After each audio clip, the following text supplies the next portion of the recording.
What is the best lens for building photography? Hi and welcome to my YouTube channel. I'm Rick McAvoy, photographer, blogger, podcaster and all things photographing buildings. Now, if you're a regular visitor to my YouTube channel, and if you are, I thank you most sincerely, you might have noticed a bit of repetition here.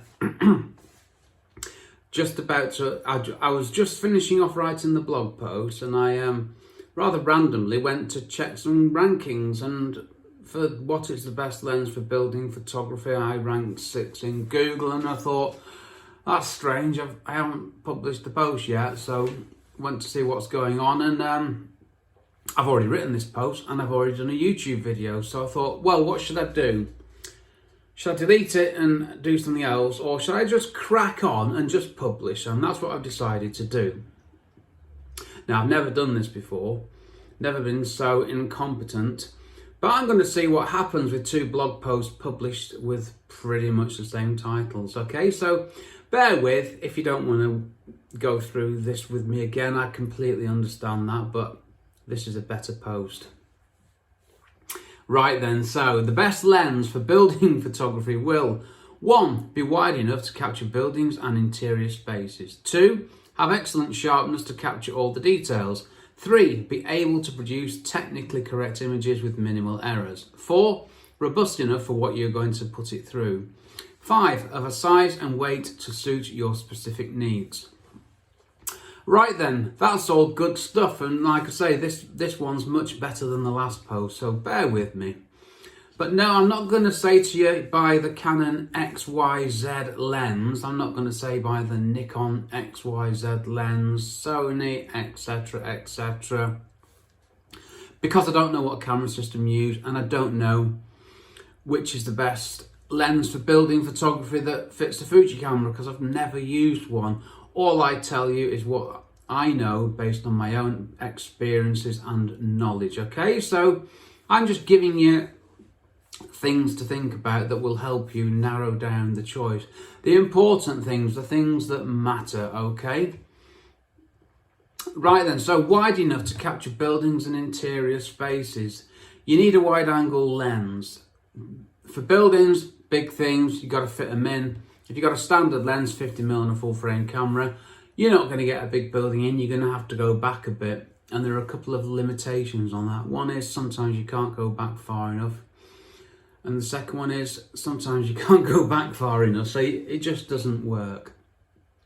For interior spaces, even worse, you can't go back any further than, well, the inside of the building, so it's not going to work. So we need something else. We need wide angle lenses, okay?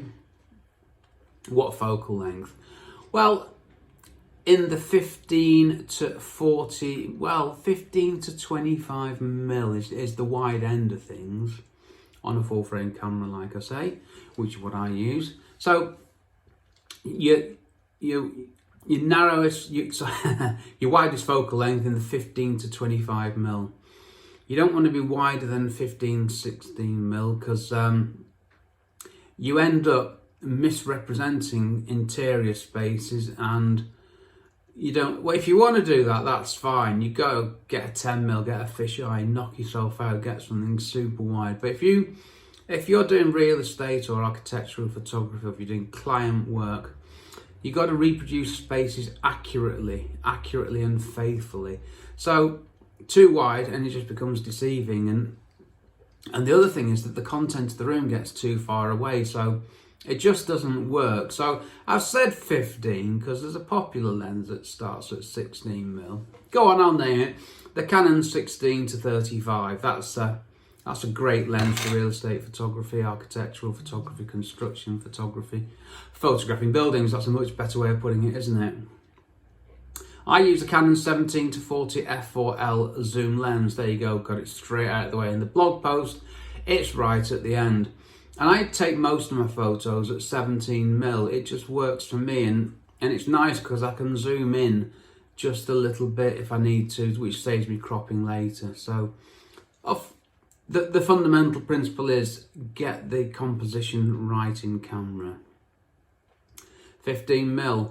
Okay, if you've got a crop sensor camera, you're looking at a 9 to 10mm focal length because you've got a crop factor. For a micro 4/3 camera, sorry, what range did I say? 15mm to 40, yeah. Crop sensor camera, you're looking at 9 to 10mm to 25 to 26mm. Micro 4/3 camera, you're looking at 7.5 to 20mm because of the crop factors. Number 2, have excellent sharpness. Now, sharpness for me is so important. You want your photos sharp, and you've got to capture that at the point of capture. I mean, yes, you can technically add sharpening into a photo, but you can't add actual sharpness. The sharpness you get by having a sharp lens, okay? Technically correct images. Now, every lens has optical errors in it, and that's just life.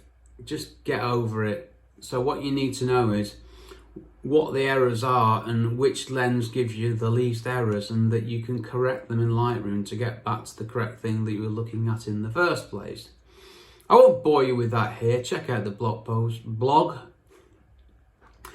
rickmcavoyphotography.com, where I go through the ones that matter to me, and I'll tell you what they are. They are distortion, vignetting and flare. Flare, yeah. There are some other ones, but they're less significant. Number 4, robust enough for what you're going to put it through. I take photos on construction signs. I don't want some flimsy plastic lens. I need something decent and durable. 5, of a size and weight to suit your specific needs. I'm climbing a scaffold. I don't want a big heavy lens, do I? If I'm going up ladders, no, I don't.